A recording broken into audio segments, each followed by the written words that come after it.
Les pays du sud de la zone euro, la France y comprise, sont frappés dans le sillage de la crise de 2007-2010 par une crise de la dette publique qui provient exclusivement d'une pénurie monétaire qui s'organise tous les jours dans les banques. Le moteur de cette crise, la titrisation des créances bancaires.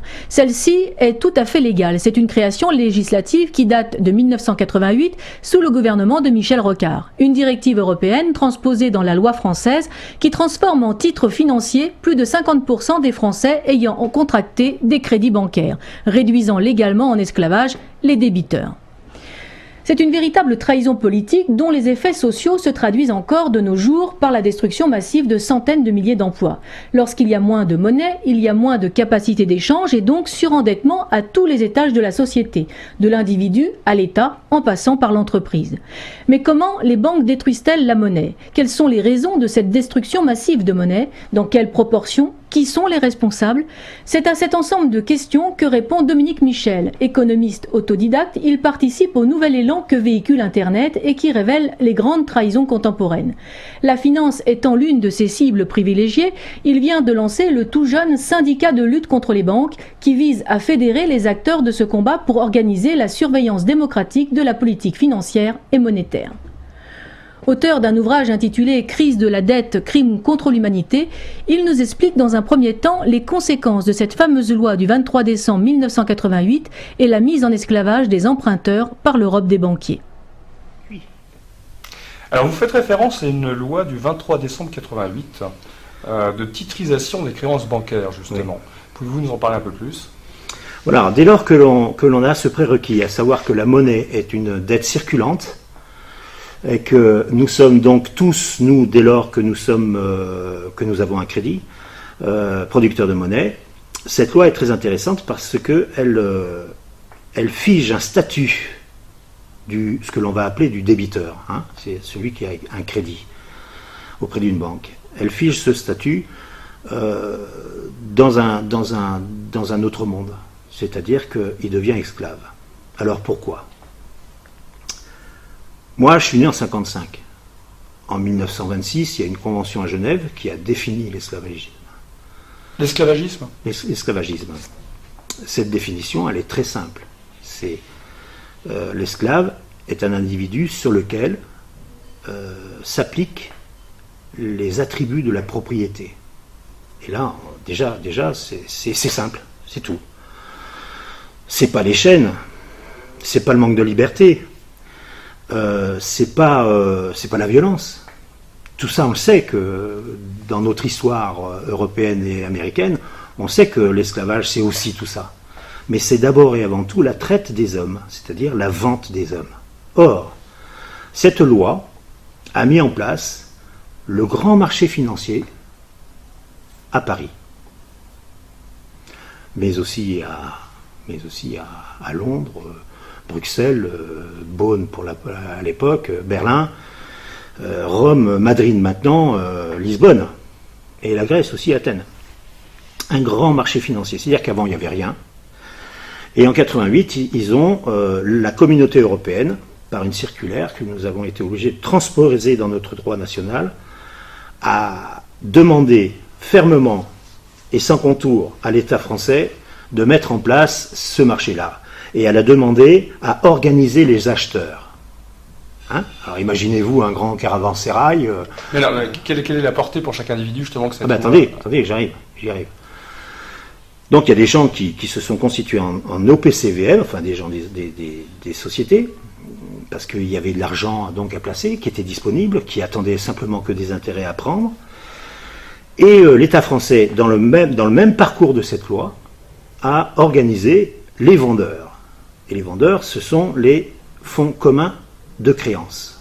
C'est-à-dire que l'État a fait un signe aux banques en disant « Nous allons légiférer sur le fait que maintenant, toutes les créances que vous avez à votre actif, c'est-à-dire nos dettes à nous, hein, nous, elles sont dans notre passif, en fait, l'emprunteur, toutes les créances que vous avez à votre actif, eh bien maintenant, vous pouvez les vendre. » Et c'est très bien parce que le comité de Bâle vous demande à ce que vos fonds propres, c'est-à-dire l'argent propre des banques, fassent au moins 8% de votre actif, c'est-à-dire des créances que vous allez faire.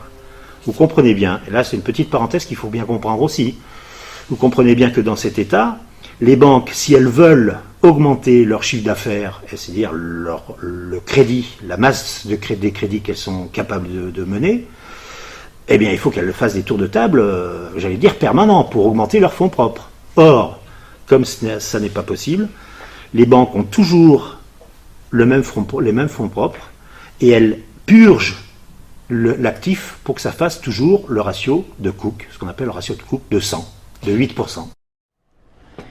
Dominique Michel présente ensuite les raisons qui l'ont poussé à engager un combat à la fois syndical et politique, notamment en dénonçant la responsabilité des hommes et des femmes politiques français, dont un certain François Hollande.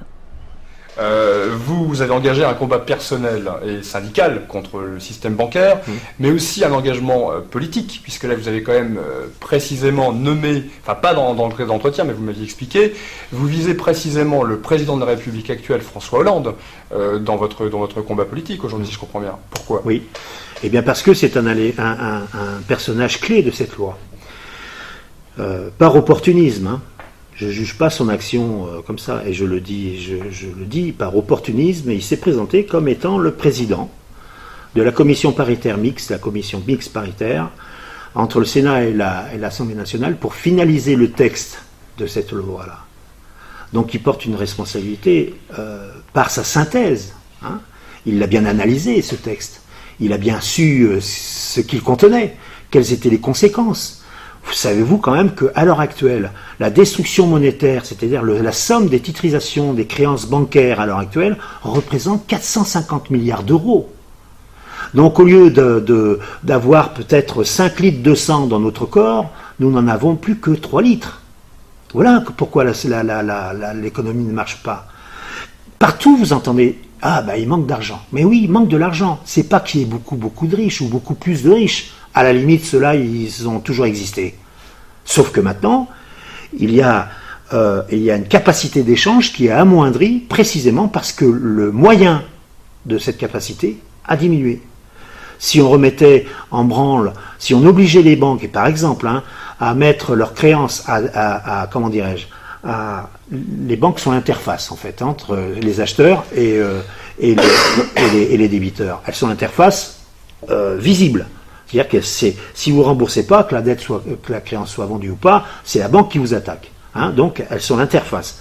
Si on demandait à ces interfaces-là de mettre toutes les créances, de payer toutes les créances qu'elles payent normalement à leurs acheteurs à la Banque de France, à l'actif de la Banque de France, il y aurait une créance globale de 450 milliards d'euros, et au passif, il y aurait un compte français de 450 milliards d'euros en liquide.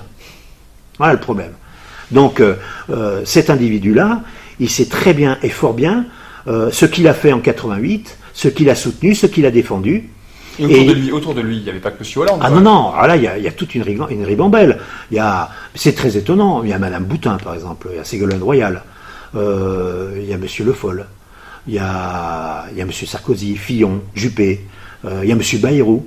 Hein. Tous les gens que vous voyez à l'heure actuelle en politique ont commencé leur carrière politique pour 80% d'entre eux en 1988 et a voté cette loi le 23 décembre en catémini, hein, c'est à la veille de Noël, et c'est sorti le 31 décembre au journal officiel, donc à la veille du jour de l'an. Qui va s'amuser à lire le journal officiel le 31 décembre.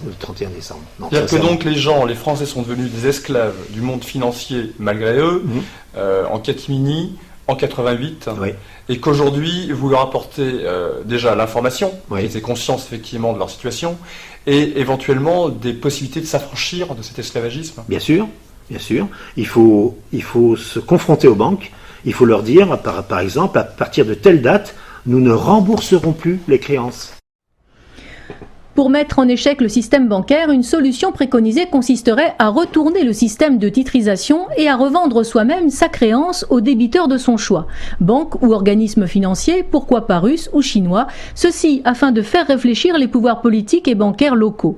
Les diverses analyses et propositions présentées par Dominique Michel sont rassemblées dans son ouvrage disponible à l'adresse qui s'inscrit au bas de votre écran.